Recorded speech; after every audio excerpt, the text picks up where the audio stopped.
शाहजहांपुर से एक ऐसा मामला सामने आया है जिसने न सिर्फ पुलिस की जांच पर सवाल खड़े कर दिए बल्कि न्याय प्रणाली को भी झकझोर के रख दिया। 2.5 साल पहले जिसे ट्रेन से फेंक कर मरा हुआ बताया गया, उसका अंतिम संस्कार तक हो चुका था, लेकिन अब वही युवक जिंदा निकल आया। जी हां, जिस युवक की हत्या के आरोप में नरेंद्र कुमार दुबे का नाम शख्स 2.5 साल से जेल में सड़ रहा था, उसे अब अदालत ने रिहा कर दिया है, क्योंकि जिस मोहम्मद एताब को मरा हुआ मानकर केस चला, वो अचानक कोर्ट में पेश होकर बोला, मैं जिंदा हूँ। पूरा मामला 16-17 दिसंबर 2022 की रात का है, जब बरेली शाहजहांपुर रेलवे ट्रैक पर एक युवक की लाश मिली थी। मोबाइल चोरी के शक में ट्रेन में मारपीट हुई। एक युवक को ट्रेन से धक्का देने की बात सामने आई और फिर आरोपी बना नरेंद्र कुमार दुबे। उस लाश की पहचान बिहार के मुजफ्फरपुर निवासी याकूब ने अपने बेटे मोहम्मद एताब के रूप में की। शव सुपुत्र कर अंतिम संस्कार भी कर दिया। पुलिस ने नरेंद्र को जेल भेज दिया और तब से वो सलाखों के पीछे था, लेकिन अब वहीं मोहम्मद एताब अचानक शाहजहांपुर अदालत में जिंदा हाजिर हो गया। उसकी गवाही के आधार पर अदालत ने नरेंद्र की रिहाई का आदेश दे दिया। अब सबसे बड़ा सवाल ये है कि जिस शव को मोहम्मद एताब मानकर दफनाया गया, वह युवक आखिर था कौन? क्या किसी और की हत्या को एताब की मौत बताकर फाइलें बंद कर दी गईं? क्या पुलिस ने बिना पुष्टि के एक बेकसूर को जेल में डाल दिया? इस चौंकाने वाले खुलासे ने पुलिस जांच और शव की असली पहचान पर गंभीर सवाल खड़े कर दिए हैं। देखिए पूरी रिपोर्ट विस्तार से।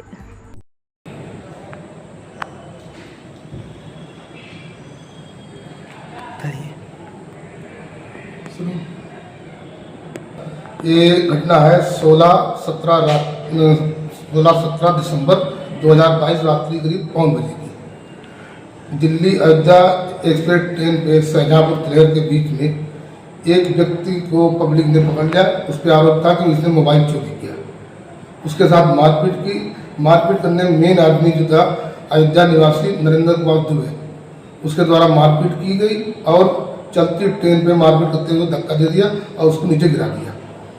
उसका लोगों ने वहाँ वीडियो बनाया और जीआरपी बरेली को सूचना दी कि एक व्यक्ति ने मारा इसको, धक्का दे दिया नीचे, समता वो मर गया होगा। उसकी सूचना पर पुलिस जीआरपी सक्रिय हुई और बरेली स्टेशन पे नरेंद्र कुमार दुबे को ट्रेन से उतार लिया और उससे पूछताछ की, उसको गिरफ्तार कर लिया। फिर यहाँ शाहजहांपुर जीआरपी सूचना दी गई कि कोई व्यक्ति की लाश रेलवे ट्रैक के किनारे पड़ी होगी, तो जीआरपी ने देखा एक व्यक्ति की लाश तिलहर के पास रेलवे ट्रैक के सामने पड़ी हुई। उस लाश का पोस्टमार्टम हुआ। पोस्टमार्टम होने के बाद फिर सोशल मीडिया वीडियो जारी हुआ, क्योंकि अज्ञात व्यक्ति था वो, तो उसकी उस समय पहचान नहीं हो पाई। और सोशल मीडिया वीडियो जब बिहार में पहुंचा तो वहाँ के याकूब और मोहल्ले वालों ने देखा तो उन्हें लगा कि उनका बेटा एताब है। तो वो 21 दिसंबर 2022 को यहाँ आए और मोर्चरी में फोटो व डेड बॉडी देखकर उन्होंने अपने बेटे एताब के रूप में पहचान की। उसी आधार पर मृतक एताब को मृतक मान लिया गया और नरेंद्र दुबे को उस केस में जेल भेज दिया गया। ट्रायल चल रहा था। उसी दौरान 6 महीने बाद जो कथित मृतक एताब था वो अपने घर पहुंच गया। तब लोगों ने उसका वीडियो बनाया और शाहजहांपुर पुलिस को सूचना दी।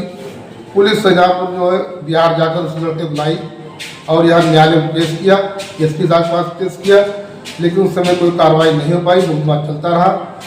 अब जो ट्रायल हुआ तो मृतक एताब को कोर्ट ने गवाही के लिए बुलाया, तो उन्होंने कोर्ट ने कहा कि मैं उस ट्रेन में नहीं था, मेरे साथ कोई मारपीट नहीं हुई, मैं तो दिल्ली में मजदूरी करता था और दिल्ली से गुजरात चला गया था, मेरे पास कोई मोबाइल नहीं था। जब मैं घर पहुंचा तो पता लगा कि मेरा अंतिम संस्कार मेरे घर वालों ने कर दिया और मुझे कोई जानकारी नहीं, क्योंकि उसके बाद मोबाइल नहीं था। तब पूरी घटना खुलासा हुआ। कोर्ट ने एताब के बयानों के आधार पर, उसके पिता याकूब और उसके बहनोई के बयानों के आधार पर नरेंद्र कुमार दुबे को दोषमुक्त कर दिया, क्योंकि जो कथित मृतक दिखाया था वो ये नहीं था और जो मृतक था जिसकी डेड बॉडी मिली वो कौन था उसका अब तक पता नहीं चला।